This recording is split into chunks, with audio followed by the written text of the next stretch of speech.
Partly, and not entirely. Even before the PhD, I've always been very interested in engaging communities.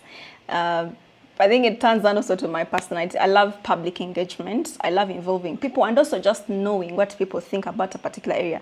Because I am a student for life and I love increasing my knowledge. So I'm like, okay, if I asked about a particular topic, I would want to know what someone thinks along this, because people have brilliant ideas. So that really informed involving the community. But when it comes to the topic of HIV and my PhD work in relation to public engagement, it ties down to the fact that we are developing all these tools and we need to involve people that are going to use these tools. For example, if I develop a machine learning model, I am definitely going to have to include the clinicians, the data, the people who collect the data at these facilities, the M&E officers, because they are at the center, they are at the sites of where this data comes from.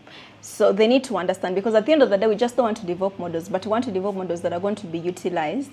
And one way to do this is to actually make people understand what you're doing. And you need to do this creatively, because yes, again, some people do not particularly read the publication. So you want to find spaces where you involve people creatively in discussions, in inviting other people to talk about their journeys.